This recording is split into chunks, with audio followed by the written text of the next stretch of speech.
नमस्कार, मैं सचिन सौरभ और आज बात करेंगे ईरान, इजराइल और अमेरिका के बारे में। एक और अमेरिका और इजराइल ने मिलकर ईरान में कई हमले किए और जवाबी हमले भी ईरान की तरफ से किए गए अलग अलग खाड़ी देशों में। ईरान के सुप्रीम लीडर अली खामनेई की मृत्यु हो चुकी है और पूरे दुनिया में तमाम जो शिया कम्युनिटी के लोग हैं उनका विरोध प्रदर्शन सड़कों पर दिख रहा है। भारत में भी कश्मीर से लेकर शेखपुरा तक दिखाई दिया। मित्रों, आज सवाल ये नहीं है कि आप अली खामनेई के समर्थक हैं या विरोधी है, लेकिन आज आपसे सवाल पूछना है। यह सवाल हर भारतीयों के जहन में होना चाहिए।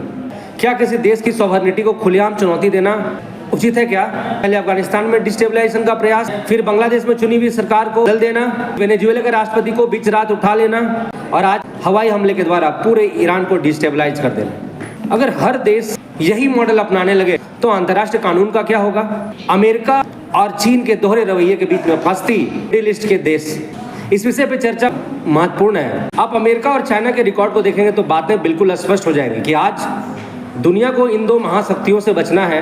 अफगानिस्तान के विषय में देख पा रहे होंगे कि पिछले 20 साल तक मिलिट्री प्रेजेंस $1 का एक्सपेंडिचर्स हजारों हजार की संख्या में जाने चली गई और परिणाम अंततः सत्ता फिर उसी ताकत के पास चली गई जिससे संघर्ष शुरू हुआ था। क्या कोई डेमोक्रेटिकल सॉल्यूशन निकला? आंसर था नहीं। अब थोड़ा चाइना के मॉडल के बारे में जानते हैं। चीन और ईरान के बीच लगभग $400 बिलियन का लॉन्ग टर्म स्ट्रेटेजिक पार्टनरशिप है। एनर्जी हो, इंफ्रास्ट्रक्चर हो, ऑयल हो, बहुत बड़ा इन्वेस्टमेंट चीन के साइड से ईरान में किया जा रहा है, क्योंकि चीन हथियार से नहीं व्यापार से प्रभाव डालता है। आज जब ईरान के पास समस्याएं आई हैं तो चाइना का स्टैंड देखिए, केवल कंडेम करके निकल जाना है। ये बात बहुत बड़ी सीख देके जाती है, खास करके पाकिस्तान जैसे देशों को सीखना चाहिए कि आप अपने दम पे उछलिए, फूफाओं और चाचाओं के बदले उछलना बंद करिए।